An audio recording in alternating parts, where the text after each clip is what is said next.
The All-Star break is over, so the home stretch is going to be fascinating to see. Cunningham. Oh! Left hand! Cunningham! It's filthy. Oh, he went all Moody on him. 2 straight blocks. James Harden on the run. Harden alley-oop. Oh! Showtime! 54 consecutive free throws made. It's a one-point game. We're going nowhere right now. Oh, my goodness! He has made the last 4 field goals for Houston. Shot clock's down to 3. Oh, my goodness! 19 years and running. Oh, yes, the NBA is back, baby. We all needed a break, right? But 10 games on the slate last night, and now we're going to get to break it down. We're in the home stretch of the NBA season, and tonight on ESPN, fresh off his All-Star MVP, Anthony Edwards. He is back in action, and then we get the battle for Los Angeles. Kawhi Leonard and the Clippers, they have a chance to claw. See what we did there? They're way back to 500. They're going to have to contend, though, with the Lakers. Their big three that would go for just the 11th time all year. And since we're talking Luka and Ant, the latest MVP straw poll, it's been released. Who's closing the gap in the final sprint of the season? NBA Today starts right now. And Shanae, yes, clear 7th Avenue. Beep, beep.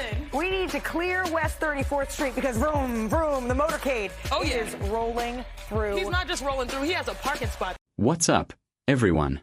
Welcome back.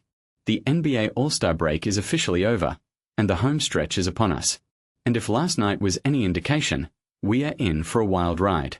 The Detroit Pistons rolled into Madison Square Garden and absolutely demolished the New York Knicks, 126-111.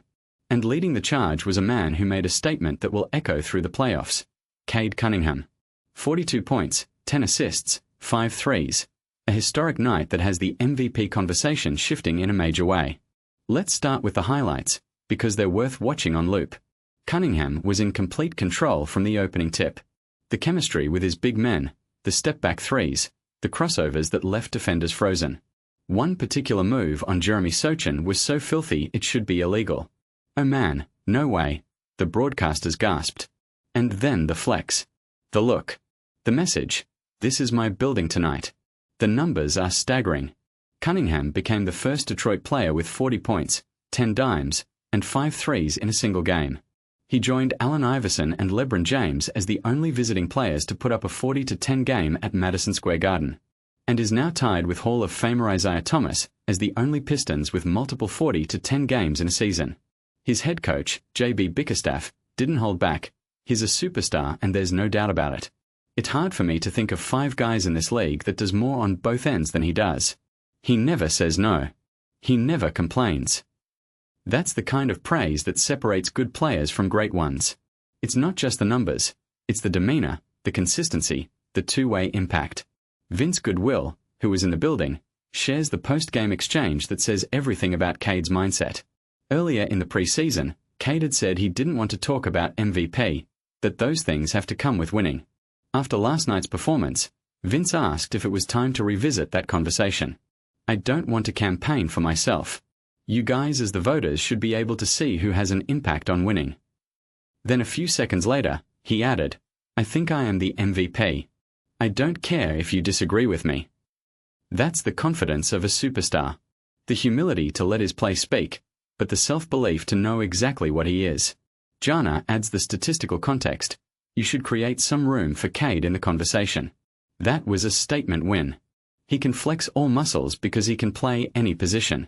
He brings the ball up. He was on a heater. The Pistons are now 41-13, the best record in the NBA. They're not just a regular season story. They're a legitimate threat to come out of the East. And as Jana notes, Cunningham created 73 points in that game, a masterclass in controlling the offense. Shump, who played for the Knicks, gives the perspective of a former player watching this unfold. His message to Knicks fans is simple and terrifying. I do not want them playing Detroit. I would much rather somebody else take them out. I say this because of the matchups. When you look at Detroit on paper, you start to say they don't have bona fide scorers around KADE. But then he comes in with his eyes lit up and goes off for 40 and 10. I don't want to see the man in the Garden no more. The point differential over 3 games between these teams is absurd. The Knicks have been outscored by 84 points in 3 meetings. That's not a rivalry. That's a domination. Vinny breaks down the Knicks' internal problems. They got a Pistons problem. They have an internal problem, especially when you look at Karl Anthony Towns. Towns was supposed to be the great equalizer, the secondary scorer that the Pistons lack. Instead, he struggled against Paul Reed, a third-string center. He looked uncomfortable, passive, out of sorts. Mike Brown says Towns is comfortable. But if things go wrong, he feels like he'll be the scapegoat because nobody else has the responsibility in that locker room. That's a problem. When your star big man is worried about blame rather than dominating, you're in trouble. Shane adds that Towns is waiting for his team to look out for him, to run special plays. But as Shump points out, you have to create your own destiny. Where are the duck-ins? Where are the back screens? Where are the slips? Where are the offensive rebounds? You make stuff happen as a basketball player. Towns is standing still, waiting for the game to come to him. Cunningham is going out and taking it. The contrast between the two teams couldn't be clearer. One has a superstar who demands the ball and delivers. The other has a superstar who waits and wonders. What do you think? Is KADE Cunningham now the MVP frontrunner? Can the Knicks fix their internal issues before the playoffs? And would you rather face the Pistons early or hope someone else knocks them out? Let me know your thoughts in the comments below. If you love watching young superstars announce themselves on the biggest stage, hit that like button, subscribe, and I'll see you in the next one.